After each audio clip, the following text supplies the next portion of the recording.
আসসালামু আলাইকুম ভিউয়ার্স, আজকে একটা নতুন রেসিপি নিয়ে আসছি আমের আচার। এটা হচ্ছে মিষ্টি আচার, কোনো তেল ছাড়াই। দেখুন আমটি কেটে এরকম করে নিয়েছি, বড়াটি সহকারে দিয়ে দিছি। মিষ্টি আচার তো ফালাইছি না। এখন দিয়ে দিব সরিষা বাটা 2 চামচ।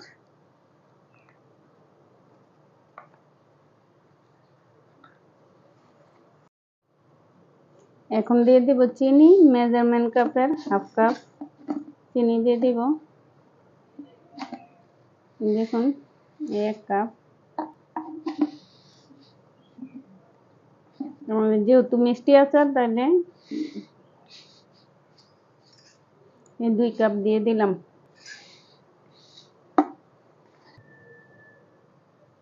মেজারমেন্ট কাপের এই যে দেখুন, মেজারমেন্ট কাপের এটা দিয়ে 2টা দিয়েছি চিনি, আর বড়টা দিয়ে 1 কাপ হবে। এখন এটি মিশিয়ে নিব নাড়াচাড়া করে। এভাবে মিশিয়ে নিয়ে যখন চিনিটা গলে আসবে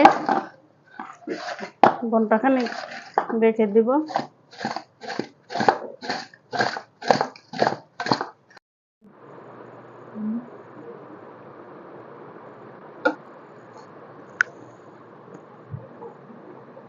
দেখুন এখন গলে গিয়েছে। আমি 40 মিনিট পর ফিরে আসলাম, এরকম হয়ে যাবে গলে। এখন রান্না করতে চলে যাব। এখন চুলায় কড়াইয়া বসাই দিছি, গরম হয়ে আসলে দিয়ে দেব। এখন দিয়ে দিচ্ছি আমগুলো।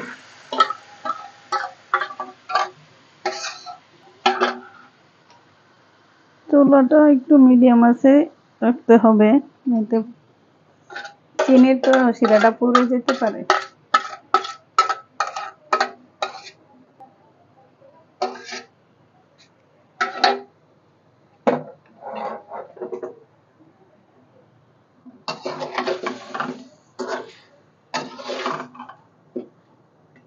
এখন গলে আসবে। কিছুক্ষণ পর নাড়াচাড়া করে নেবেন, না হলে শিরাটা লেগে যেতে পারে। চিনিটা গলে পানি হয়ে গেছে, শুকাইয়া যখন আটালো হয়ে আসবে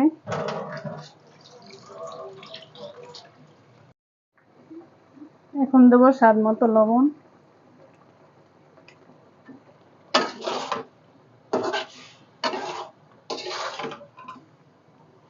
পানিটা শুকানোর জন্য, চিনির পানিটা শুকানোর জন্য চুলাটা একটু বাড়াইয়ে দিতে হবে। যখন গাঢ় হয়ে আসবে তখন আবার মিডিয়াম আঁচে রাখতে হবে। দেখুন এখন চুলাটা বাড়াইয়ে রেখেছি।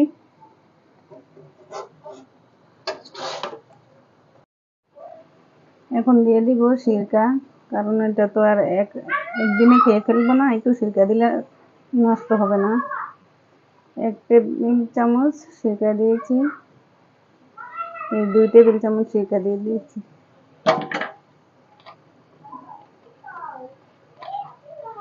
নাড়াচাড়া করে দিতেছি। এখন দিয়ে দিচ্ছি আগে থেকে ফ্রাই করা শুকনো মরিচগুলো।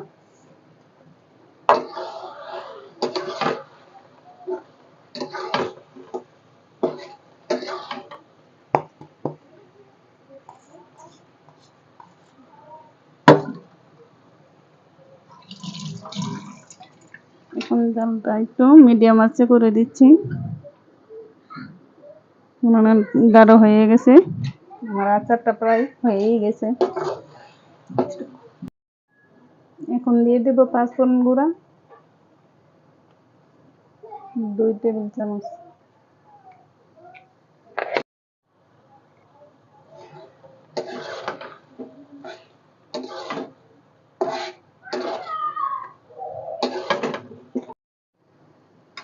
এখন দিয়ে দিব বিট লবণ 1 চামচ। বিট লবণের গুঁড়া দিয়ে দিচ্ছি।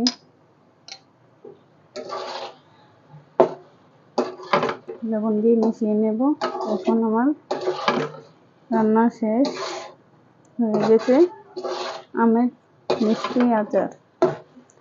খেয়ে দেখবেন, একবার বানিয়ে দেখুন বাসার মধ্যে, এমন ট্রাই করে দেখুন যে কিরকম হয়, আচারটা খেয়ে বলবেন।